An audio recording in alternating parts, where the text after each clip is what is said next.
ପାଞ୍ଚଟି ରସୁଣ କୁଲା ଏହି ଜାଗାରେ ବାନ୍ଧି ଦିଅନ୍ତୁ। ଗ୍ୟାରେଣ୍ଟି ଦେଉଛି ତୁମ ପ୍ରେମିକାର ନିଦ ହଜିଯିବ। ହାତ ଧରିକି ଘରକୁ ଡାକିବ, ଯାହା ଚାହିଁବେ ତାହା କରିବ।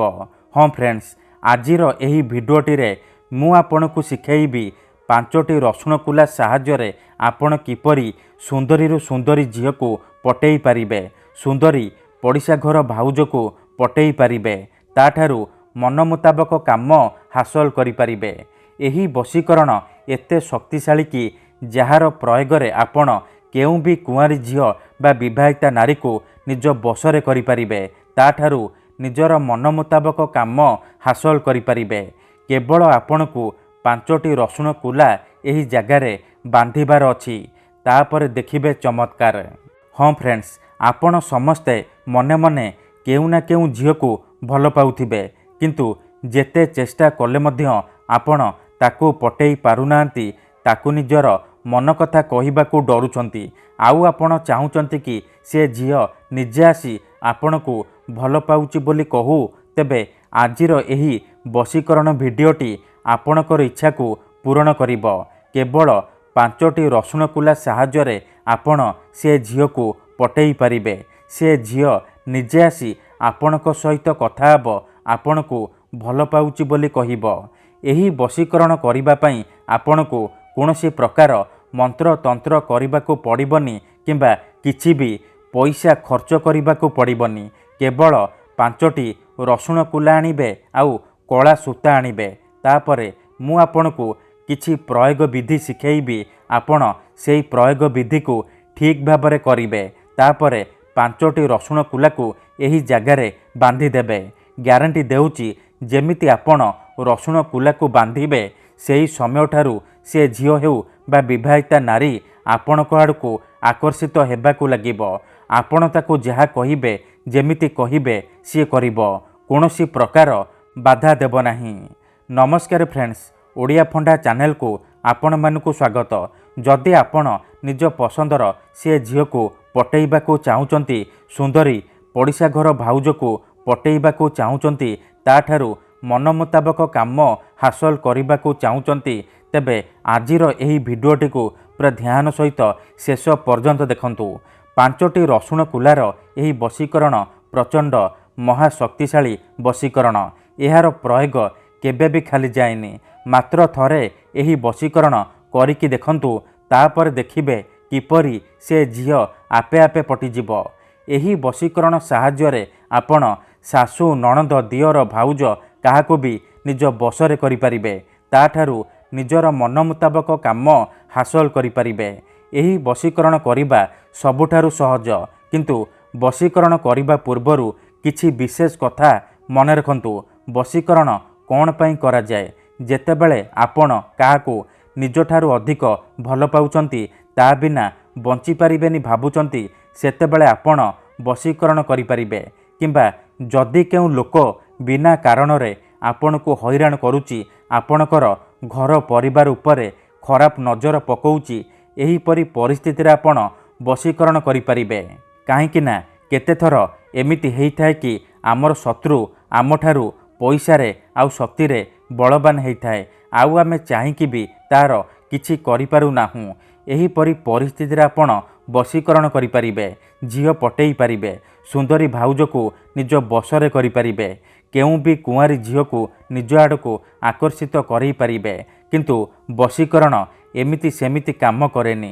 ମନରେ ସମ୍ପୂର୍ଣ୍ଣ ବିଶ୍ୱାସ, ନିଷ୍ଠା ଆଉ ଏକାଗ୍ରତାର ସହିତ ଆପଣଙ୍କୁ ଏହି ବଶୀକରଣ କରିବାକୁ ପଡ଼ିବ। ତେବେ ଯାଇ ମୁଁ ଆପଣଙ୍କୁ ଗ୍ୟାରେଣ୍ଟି ଦେଉଛି, ଆପଣ ଯାହାକୁ ଚାହିଁବେ ତାକୁ ମୁହୂର୍ତ୍ତକ ଭିତରେ ପଟେଇ ପାରିବେ। ଯଦି ଗୋଟିଏ ଥରରେ ସଫଳ ହେଉନାହାନ୍ତି, ଦ୍ୱିତୀୟ ଥର ଚେଷ୍ଟା କରନ୍ତୁ, ନିହାତି ଭାବେ ସଫଳ ହେବେ। ଦେଖନ୍ତୁ, ଯେଉଁପରି ଆପଣ ଭଗବାନଙ୍କୁ ମାନୁଛନ୍ତି, ଭଗବାନଙ୍କ ଉପରେ ବିଶ୍ୱାସ ରଖିଛନ୍ତି, ନିଜର ସବୁ ଦୁଃଖ କଷ୍ଟ ଅସୁବିଧା ଭଗବାନଙ୍କୁ ଜଣାଉଛନ୍ତି, ଯଦି ସେ ଅସୁବିଧାର ସମାଧାନ ନ ହେଲା, ତାର ମାନେ ନୁହେଁ କି ଭଗବାନ ନାହାନ୍ତି। ସେହିପରି ତନ୍ତ୍ର ମନ୍ତ୍ର ହୁଏ, ବଶୀକରଣ କାମ କରେ, କିନ୍ତୁ ଏହାକୁ ଆପଣଙ୍କୁ ସିଦ୍ଧ କରିବାକୁ ପଡ଼ିବ। ପ୍ରୟୋଗ ବିଧିକୁ ଠିକ୍ ଭାବରେ କରିବାକୁ ପଡ଼ିବ। ମୁଁ ଆପଣଙ୍କୁ ଯେମିତି ଶିଖେଇବି, ଆପଣଙ୍କୁ ଠିକ୍ ସେହିପରି କରିବାକୁ ପଡ଼ିବ। तेबे जाई मु आपणकु ग्यारंटी देउची आपण 100 रु 100% सफल हेबे। आउ गोटिए छोटिया कथा मन रखंतु, मनरे कोनोसी खराब उद्देश्य किंबा कोनोसी खराब काम पई आपण 5टी रसुण कुलार एही वशीकरण प्रयोग करिबेनी। काहेकि ना जेउ झियो बा नारी उपरे आपण 5टी रसुण कुलार एही वशीकरण प्रयोग करिदेबे, सीए सारा जीवन पई आपणकर गुलामी करिबो, आपणकर इशारारे नाचिबो, आपण ताकू जहा कहिबे जेमिति कहिबे सी करिबो, कोनोसी प्रकार बाधा देब नाही। तेबे एही वशीकरण विधि को आपण किपरि करिबे, 5टी रसुण कुलाकू आपण किपरि बांधिबे मु आपणकू शिखेइबी। जानिबा पई भिडियोटी को पूरा ध्यान सहित शेष पर्यंत देखंतु।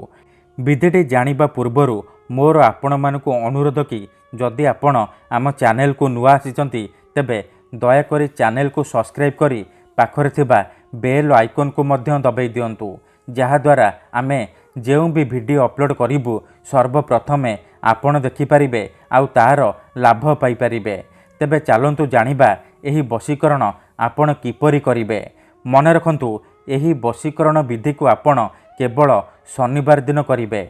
दिन 3टारू संध्या 6टा मध्यरे आपण एही वशीकरण करि परिबे। प्रथमे आपण कोन करिबे, भल भाबरे हाथ गोड़ धोईकी सफा वस्त्र पिंधिकी कौनसी एक जगार दक्षिण दिग को मुह करके बसी पड़े, जोठारे आपण को कहीं देखिबेनी किंबा अधारू डाकिबेनी।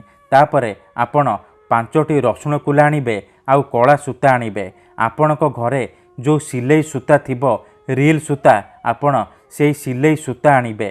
तापरे दक्षिण दिग को मुह करके बसी पड़े। तापरे 5टी रसुण कुला आउ कला सूता साहाय्य आपण गोटे माळ तैयारी करिबे।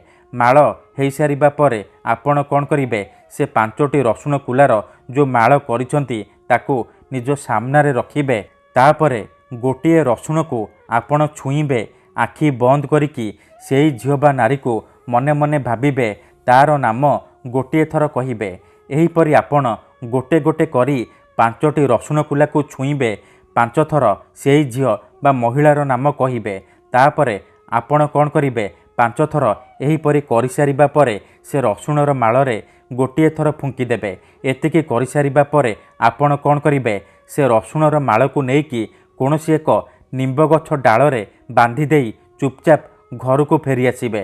बांधिबा समय रे जेमिति आपण को केही देखिबेनी किंबा पछरु डाकिबेनी। निंब गछर डाଳରେ रसुणर माळ को बांधी सारिबा परे घर को फेरी आसिबे। तापर देखिबे जेउ झियो बा नारी पई आपण एही वशीकरण करिथिबे सी किपरि आपणकर बसरे हे जिवो, निजे आसीबो, आपण को भल पाउची बोली कहिबो। धन्यवाद।